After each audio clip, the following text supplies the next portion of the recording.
हरिओम। तो मैं बताना चाहता हूँ, मैं एक वीडियो बनाना चाहता था कि लेकिन भगवान की इच्छा नहीं थी, तो बीच में ही वो वीडियो उस परम सत्ता ने काट दिया। अब उस चीज़ की मैं चर्चा नहीं करूँगा। मैं जैसे कि पिछले वीडियो में मैंने आपको बताया था कि पारद के दोषों की चर्चा करूँगा। भगवान शिव और माता पार्वती संसार के माता पिता हैं, इसलिए उनके लिए कुछ भी कहना अशोभनीय होगा और उनसे मैं क्षमा मांगते हुए आगे बढ़ता हूँ। यद्यपि मैंने पारदोत्पत्ति की दूसरी कथा की भूमिका रच ली थी और वीडियो बनाया भी था, 3-4 मिनट का हो गया था, परंतु भगवान ने उसको काट दिया। तो मुझे आभास हो गया कि ये कथा मुँह से अपने नहीं कहनी है। अब हम पारद के दोषों की वर्णन करते हैं कि ये पारद दोष युक्त होता है तो उससे क्या क्या व्यक्ति को नुकसान हो सकता है। देखिए, भौम यानी पार्थिव पारद जो है उससे कुष्ठ रोग होता है, और आप्य यानी जलीय जो है वो दोषों को बढ़ाता है। आग्नेय पारद संपूर्ण शरीर में दाह उत्पन्न करता है। ये सारे पारद में दोष व्याप्त होते हैं। वायव्य नाम का जो है पारद वो का दोष वो संपूर्ण शरीर में शूल यानी कि दर्द उत्पन्न करता है। नाभस नाम का जो दोष है ये बहरापन लाता है। गज चर्म दोष, ये सारे शरीर का चर्म हाथी के चर्म जैसा मोटा, रूक्ष और काला कर देता है। पुंडरीक नामक दोष से दाद उत्पन्न होती है। विसर्प नामक दोष से विसर्प रोग होता है। हारिद्र दोष से पांडु रोग होता है। रक्त चर्म नामक दोष से आँख के पटल के रोग होते हैं। नारंग नामक के दोष से उदुम्बर नामक कुष्ठ होता है। रक्त बिंदु यानी रक्त बीज दोष से मसूरिका यानी कि छोटी माता एक रोग होता है, स्मॉल पॉक्स वो होता है। असह्याग्नि दोष से मोह भ्रम आदि होते हैं। मंडूक दोष से चर्म कील रोग उत्पन्न होता है। मल दोष से मूर्छा और दोषों की वृद्धि होती है।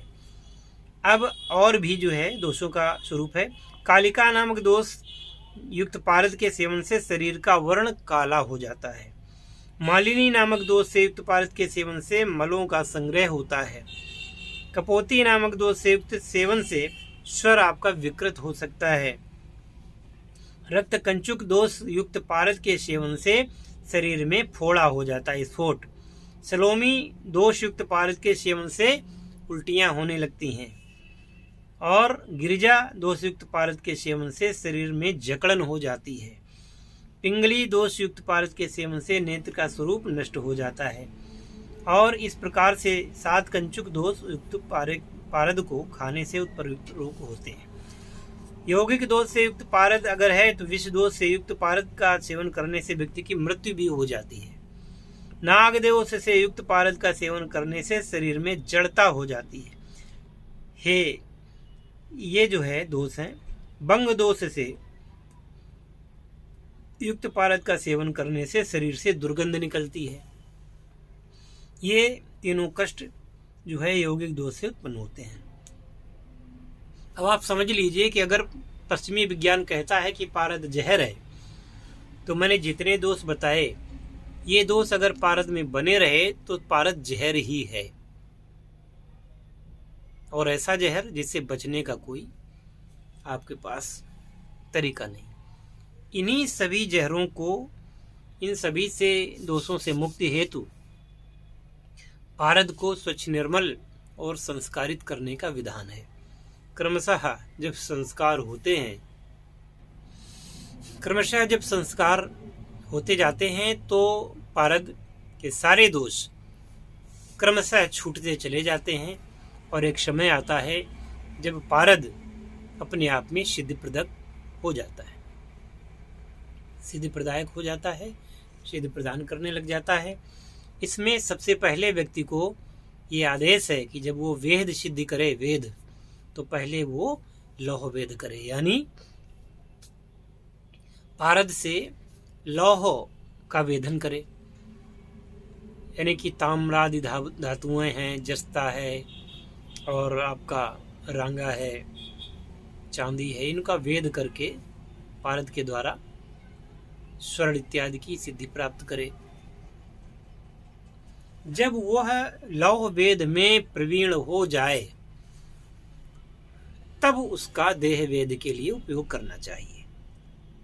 यदि आपने पहले लौह वेद नहीं सीखा और डायरेक्ट आपने देह वेद के लिए कुछ दवाइयों का निर्माण करके पारद को भक्षण कर लिया, तो आप समझ सकते हैं कि कितना खतरनाक है पारद का भक्षण।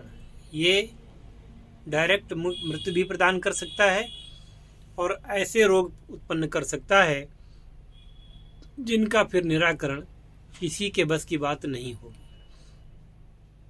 इसलिए पारद से सबसे पहले व्यक्ति को देह के बजाय लौह वेद का अभ्यास करना चाहिए।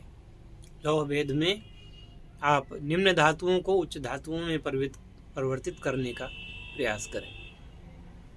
जब यह लौह वेद आपका समुचित रूप से संपन्न हो जाए तभी फिर आगे आपको कदम उठाना चाहिए कि वह देह वेद के लिए हो। तो अब आपको मैं बताता हूँ कि आप लोग सोचते होंगे कि पारद के दोष भी बता दिए और ये नैसर्गिक दोष हैं। इन दोषों के नाम पर मैं आपको श्लोक भी सुनाता हूँ। नंबर 1 जैसे मैंने बताया था, पार्थिव जल और आग्नेय वायु नाभस गजचर्म पुंडरीक विसर्पकृत हारिद्र रक्त चर्म नारंग रक्त बिंदुक असह्याग्नि मंडूक मलय, इस प्रकार कुछ कुल 15 दोष नैसर्गिक बताए गए हैं। इनका प्रमाण देखिए। पार्थिवश्च तथैवाप्य आग्नेयश्चानिलस्तथा नाभसो गजचर्माख्यः पुंडरीको विसर्पकृत हारिद्रो रक्तचर्माख्यो नारंगो रक्तबिंदुकः असह्याग्निश्च मंडूको मला नैसर्गिकाः स्मृतः।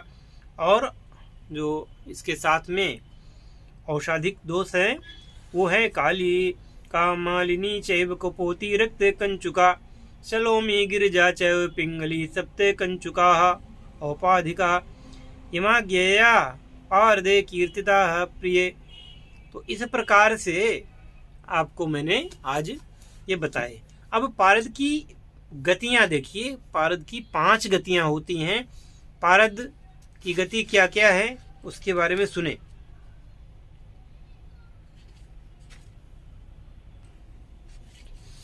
पारद की पहली गति है जल गति, दूसरी धूम गति, तीसरी हंस गति, चौथी किट्ट गति और 5वीं जीव गति। रसस्य गतयः पंच जले स्याजलवद्भिः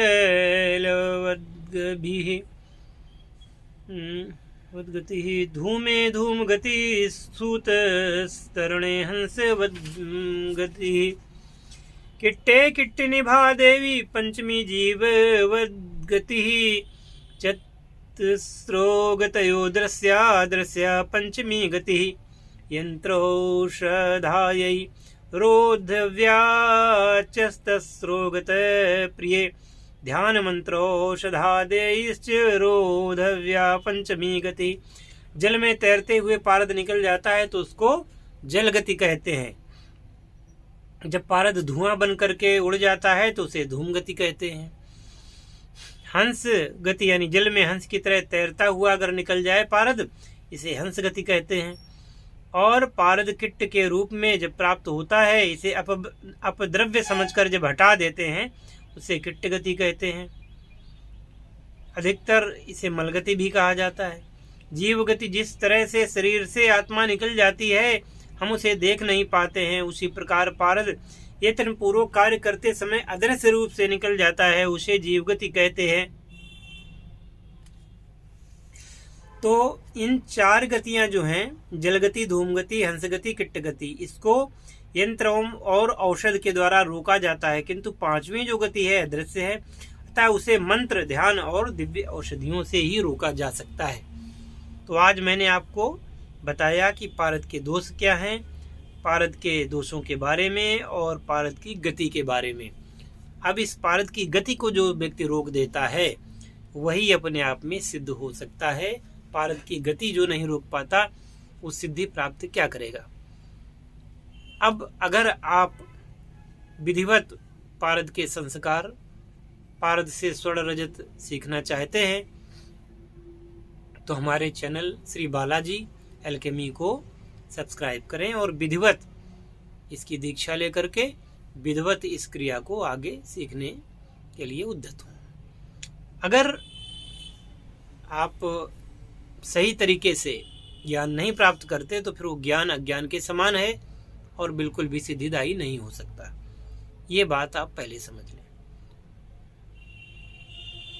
मैंने जो कुछ भी कहता हूँ वह प्रमाण स्वरूप, शास्त्रों के स्वरूप में बता देता हूँ, कहता हूँ। केवल कपोल कल्पना में नहीं जीता। जो कुछ करता हूँ उसका प्रमाण होना चाहिए। और मैं आप सभी को हृदय से आभार व्यक्त करते हुए अपने चैनल पर स्वागत करता हूँ। जय शिव शंकर, जय भोलेनाथ, हर हर महादेव।